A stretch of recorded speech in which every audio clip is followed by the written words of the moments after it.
Our goal is to bring companies into reach, give them that really important and necessary exposure to the marketplace, feedback from the realtor community, and then support them with additional capital through Second Century Ventures in those consecutive fundraising rounds that they have. So typically you'll see in the Second Century Ventures portfolio, those are going to look like later stage companies because they've been through reach before. They're a few years out of reach.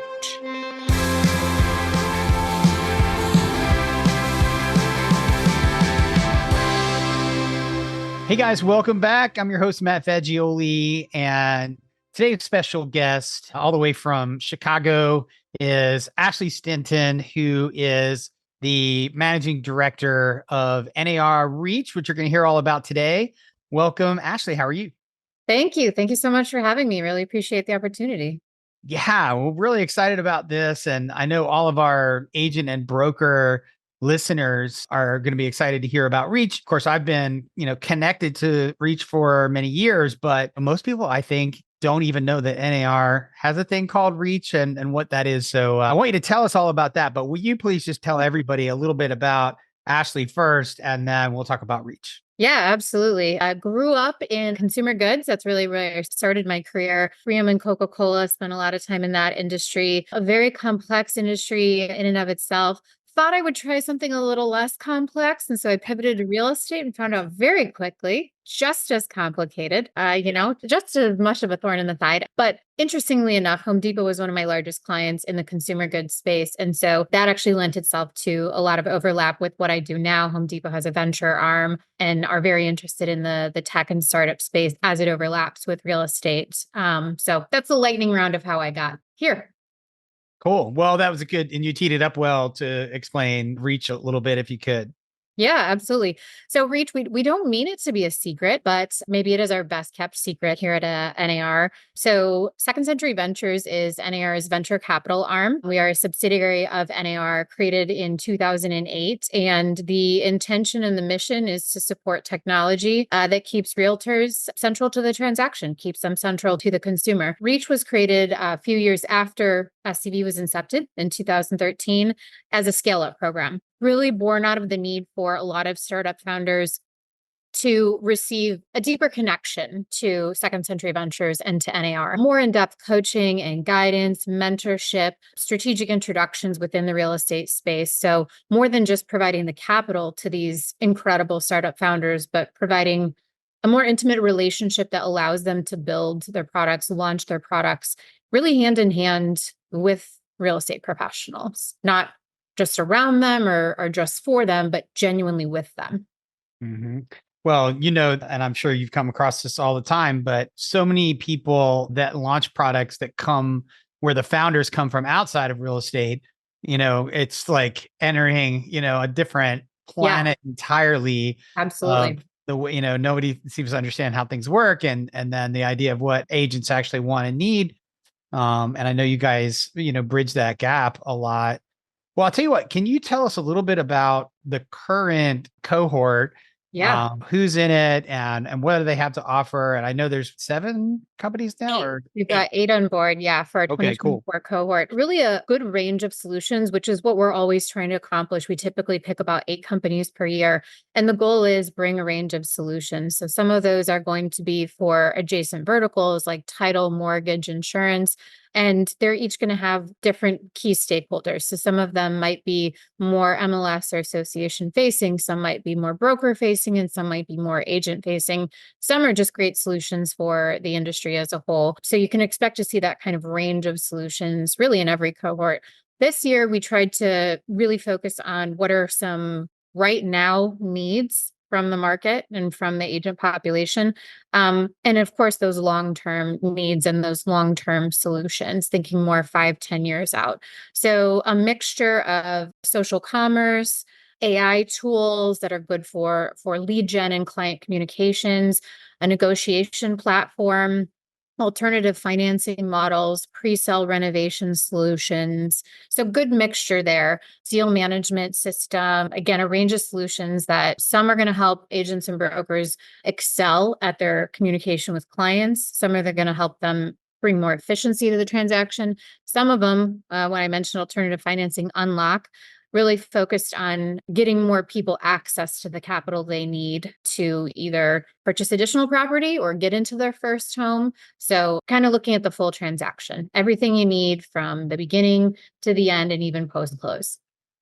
Cool. Awesome. Can you give us a quick rundown of the 8 companies?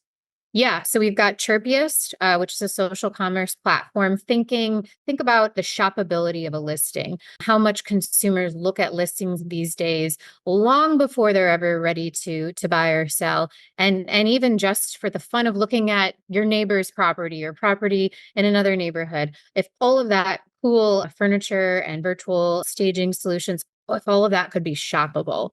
Very, very aspirational. They work across a couple different verticals as well. Perlin, which is a really impactful set of AI tools driven around everything from efficiency, but also fair housing. Really leaders, I think, strong leaders in the AI space. Traxy, deal management solution, VJ and team, realtors themselves. This is a team that took a pain point in their own business and went to solve for it. So think of the Asana or the Trello, but built specifically for real estate. So it's great when there's technology from other verticals that can pivot. They don't all necessarily do that with the realtor insight. And so that's why we're really, really fascinated by the Traxy team. Unlock, I mentioned, alternative financing. They're working with us on a suite of new tools, products, in addition to their current product, which is leading in the home equity space. Then we've got Scout, so lead gen, heavy on focusing on stirring up new leads and using AI to do that.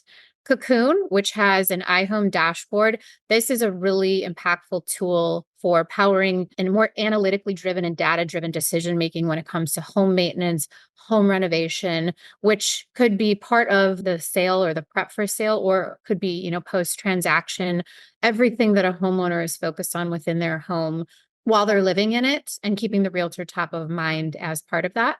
Notable is a fantastic pre-sale home prep solution. So it's financing, very fast, efficient financing for the client, paid at close. But things that not everyone thinks about, like the floors get refinished and you need to rent an Airbnb for a couple nights, or landscaping and all those costs that come up. And so it's financing for all of those home prep and renovation costs.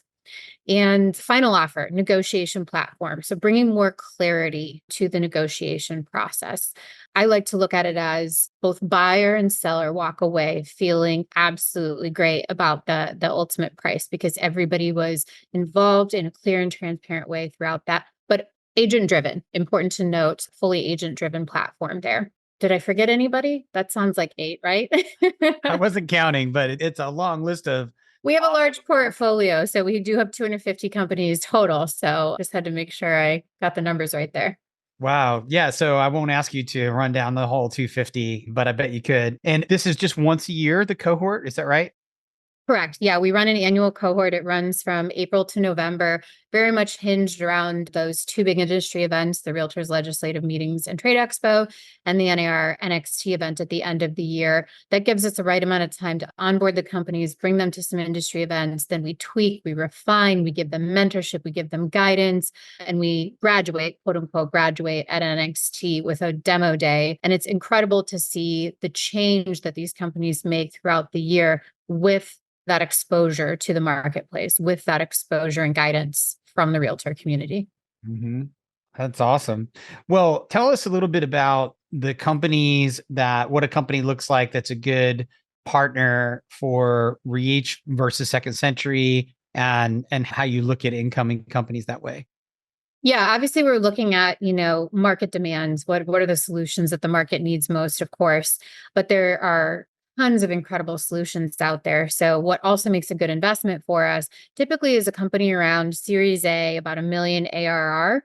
That would be kind of the middle spot. And so what that affords us is the ability to look at both later stage companies and earlier stage companies, if that's kind of our middle spot there. And I would say that's pretty commensurate with the class that we took in this year and classes of recent. We are a scale up, so we can take companies across a variety of stages. We have taken pre-IPO companies and we have taken very early stage companies as well. Our program is as bespoke and as curated as it can possibly be, because we want the 8 absolute best solutions out there, regardless of size and stage. But that Series A million ARR is the sweet spot.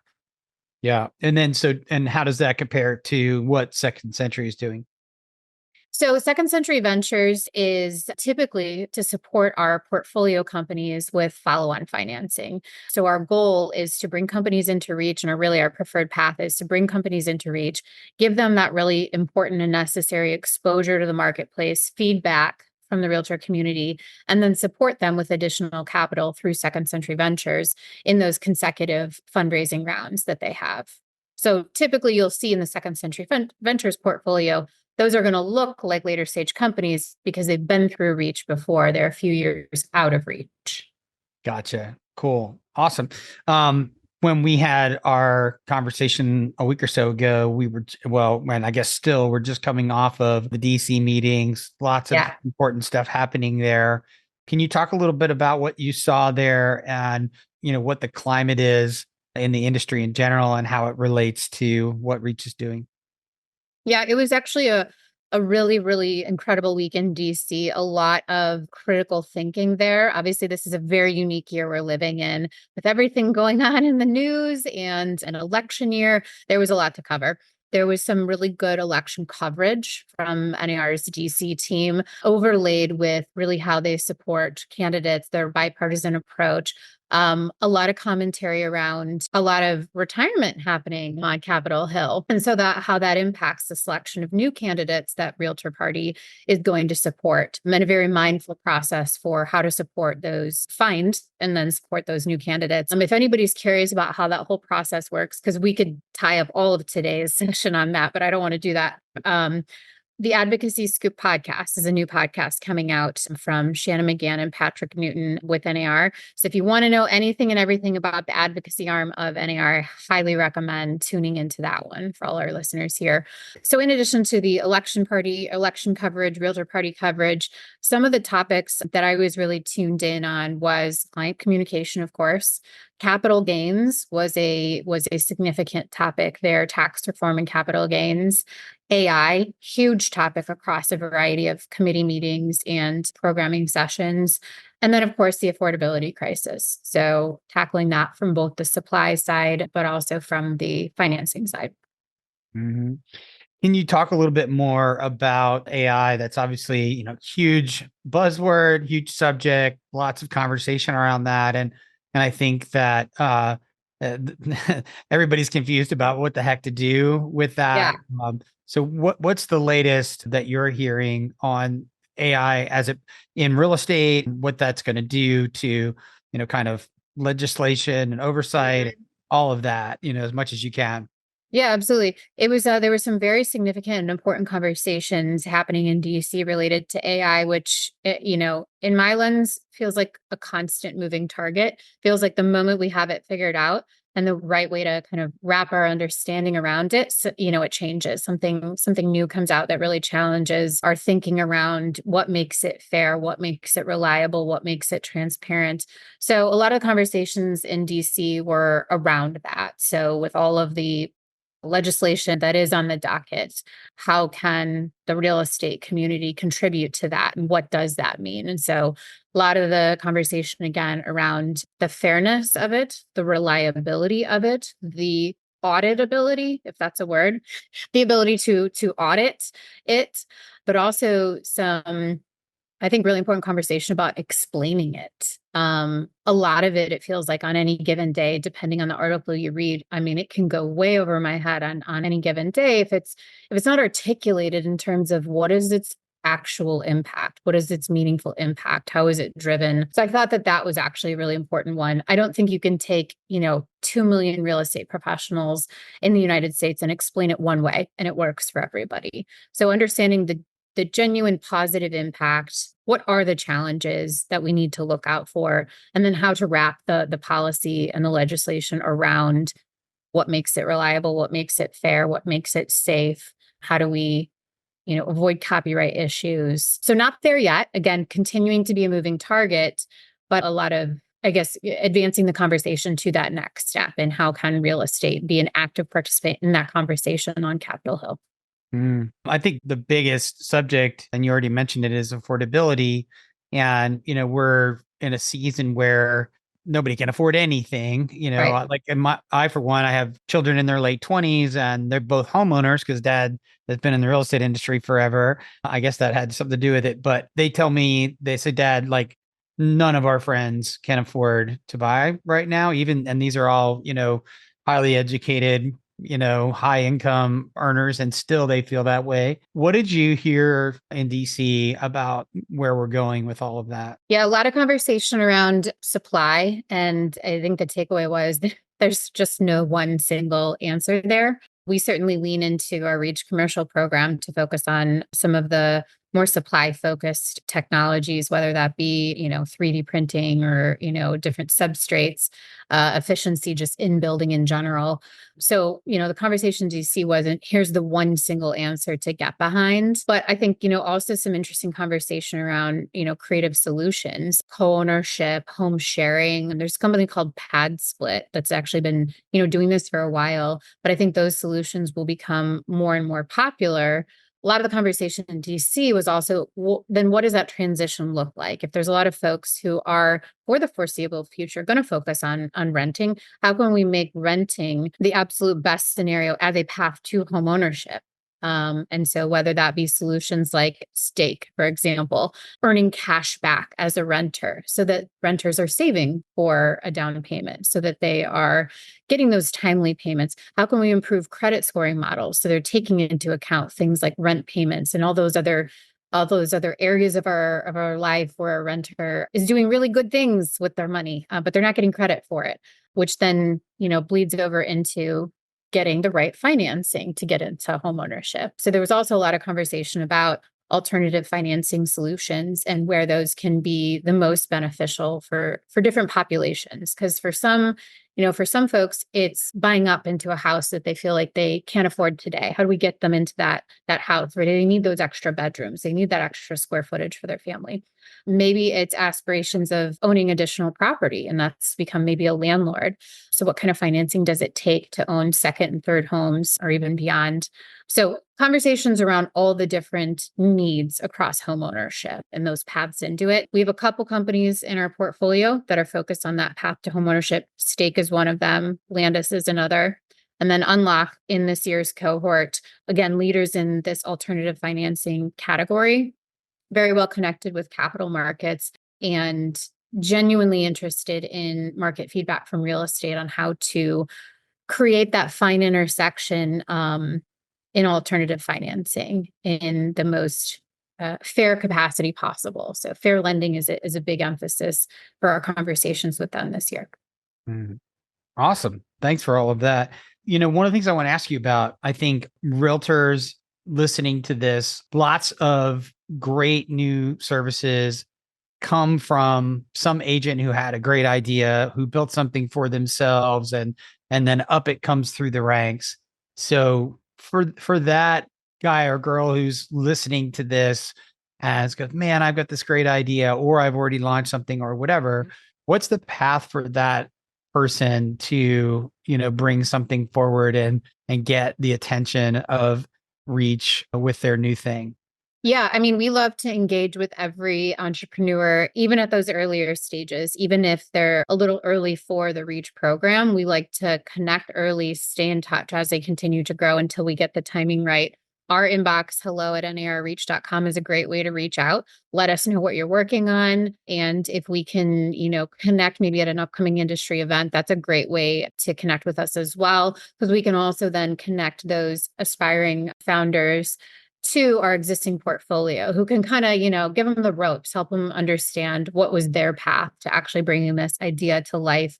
We also have a program called Reach Labs, which is working with about, I hope I get this number right, 16 different realtor associations or MLSs. This is a non-financial commitment to the companies that are featured, but it is intended to help showcase a few solutions, maybe 3 solutions per quarter at each of those participating labs.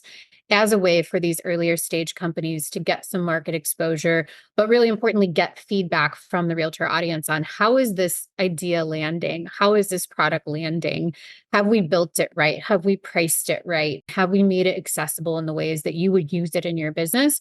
So that's a great way for early stage companies to get involved as well. We have some companies who have gone through, been featured at our Reach Labs and then gone on to our Scale Up program. So that's, Real Grader, Courted, Final Offer. So it's a great way to bridge, technology that might be regional in nature at first, start off on a local level, and then ultimately, bring them up to the national Scale Up program. Nice. That's so cool. And on the labs program, is that something that information is available and flowing from the national level, or is it all at the local level? It's a two-way communication. We probably need to update our website with what those participating labs look like. They are constantly evolving. Andrew Ackerman, who runs the program, was with us in DC, always looking for new associations and MLSs that are interested in or participating. But startups can actually go online and fill out a form to raise their hand and say, hey, I'm in this area and I'm interested, consider me. But then we also vice versa, if we get really good ideas that are a bit early for our program, then we will share them with our Reach Labs as well. So both directions, we're sharing ideas in both directions. That's awesome. And is there any schedule for the 16 association events and all that, or how does that is that being handled locally? Yeah, that is being handled locally. So each of the associations schedule their own innovation showcases. Typically, it's quarterly for each of the associations, but they set the dates for those. So the best way to get tuned in would be for a founder, seek out your local association, ask them if they're participating in Reach Labs, and then just ask them for their calendar of showcases for the year ahead. Cool. Awesome. Last question. When is the timing for people that want to apply for Reach 2025? Yeah, great question. Timing starts yesterday in terms of us looking at solutions for 2025. And then we want to engage with folks that want to participate next year. We want to engage now. We want to get to know those products now. Officially, the applications will open in late October. But again, we love the opportunity to meet in person at these industry events and get to know the teams, the founders behind these products long before that application process starts. So if you've got a great idea for real estate, send us a note. Find us at upcoming events. We'll be at the IOI event at the end of August. We'll be at Blueprint. We'll be at Riz Media. We'll be at the Rezo event in Dallas. We'll be at NXT in Boston. So lots of opportunities to connect. Awesome. Well, Ashley, thank you so much for being with us. It's been incredible information. What's the best way for everybody to reach out? hello@narreach.com. That's the best way to find us. And my personal email is ashley@scb.vc. Awesome. Ashley, thanks again. Hope you'll come back and join us again soon. Thanks for having me.